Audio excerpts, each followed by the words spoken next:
प्रणाम, स्वागत है आप सभी का। आज महामना पंडित मदन मोहन मालवीय जी की गरीबों पीड़ितों की अतुलनीय सेवा को रखने का प्रयास कर रहा हूँ।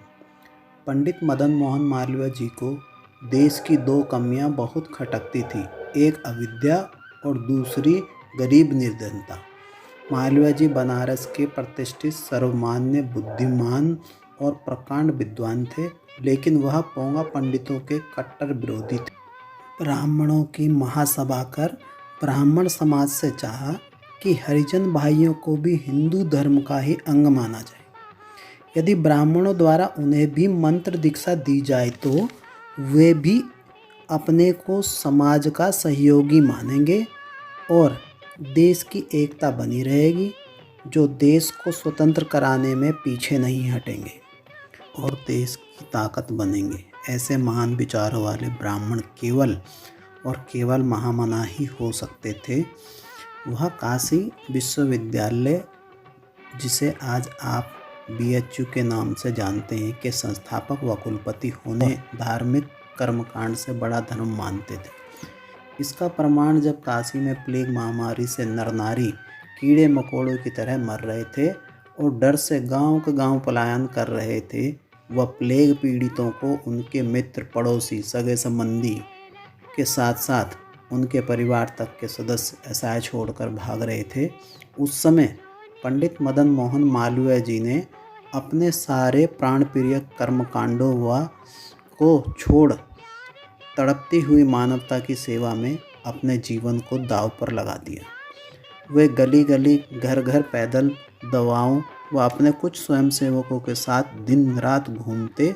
इतना ही नहीं, खोज खोज कर रोगियों के घर जाकर दवा देते। जिसे घर में पीड़ित का कोई ना रहा, उनके मलमूत्र तक साफ करते और अपने हाथों से उनके कपड़े अपने आप धोते। इतने महान सेवी शायद ना हुआ हो और ना होगा। इसीलिए पूरे संसार में एकमात्र महामना की उपाधि मालवीय जी को ही मिली। महामारी से पीड़ित लोगों की सेवा में वह अपना नहाना धोना, नित्य कर्म, पूजा पाठ, खाना पीना सब भूल गए। कब दिन निकला और कब रात हुई पता ही नहीं लगा। वह अपने भक्त परम हितैषी स्वयं सेवकों से बाहरी व ऊपरी कार्य कराते थे। उन्हें वह संक्रमण के प्रभाव से बचाकर रोगियों के पास तक नहीं आने देते थे। जब उनके स्वयं सेवक उनसे पूछते कि आप हमें संक्रमितों के पास आने से मना क्यों करते हैं, स्वयं तो आप उनके मलमूत्र व कपड़े साफ करते हैं, जबकि आप देश व जाति की अमूल्य निधि हैं, आपको संक्रमण की शंका का डर नहीं होता। मालवीय जी का उत्तर सुन आपको उन पर गर्व होगा। एक तो मैं अपनी सेवा कार्य में किसी का साझा नहीं करना चाहता, और दूसरा इन पीड़ित त्रस्त मानवता के लिए मेरे हृदय में इतनी तीव्र आग जल रही है रोग के कि मेरे पास आकर भस्म हो जाएंगे, और सेवा करते करते यदि मैं मर भी गया तो अपने मानव जीवन को सफल व धन्य समझूंगा। महामना मदन मोहन मालवीय जी की एक और सेवा जिसे मैं कभी नहीं भुला सकता। एक बार किसी आवश्यक कार्य से एक अंग्रेज अधिकारी से मिलने घर से कुछ ही दूर निकले थे कि उन्हें सड़क किनारे कराती हुई बुजुर्ग महिला दिखाई पड़ी। वे घोड़ा गाड़ी रुकवाकर उतरे और देखा कि महिला के पैर पर घाव और उस पर मक्खियाँ बैठी काट रही थी। वह उस स्त्री को अपने घोड़ा गाड़ी में बिठाकर अस्पताल की ओर चलने लगे।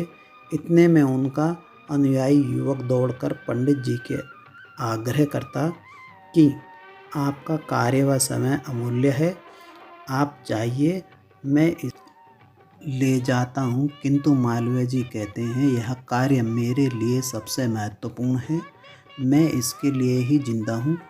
और वे उस स्त्री को अस्पताल पहुँचाकर आए। धन्य है यह देश की धरती जिसमें ऐसे महापुरुष जन्मे।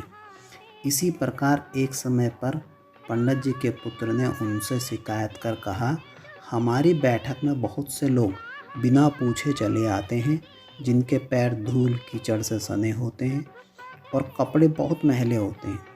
मैं उन लोगों पर प्रतिबंध लगाना चाहता हूँ। तब पंडित जी बोले, जब तक मैं इस मकान में हूँ तब तक ये मैले कुचेले आदमी इसी प्रकार आते रहेंगे। मुझे भारत के ही नहीं दुनिया के सारे गरीबों से सहानुभूति और हार्दिक प्रेम है। इनके घर पर आने से मेरे पर इनकी कृपा है।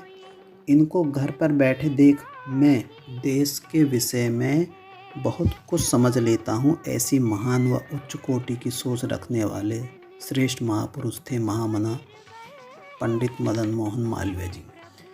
महामना अर्थात महान, दयालु, कृपालु, महान आत्मा, महान हृदय वाले पंडित मदन मोहन मालवीय जी ने अपनी अंतिम सांसों तक गरीब, दलितों, पीड़ितों व देश की सेवा की।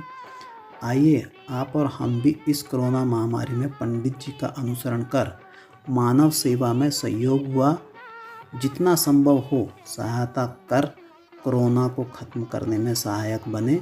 इसी के साथ आप सभी से निवेदन है कि युवा व बच्चों तक वीडियो को अवश्य पहुंचाएं, सुनाएं, लाइक व सब्सक्राइब करें। धन्यवाद।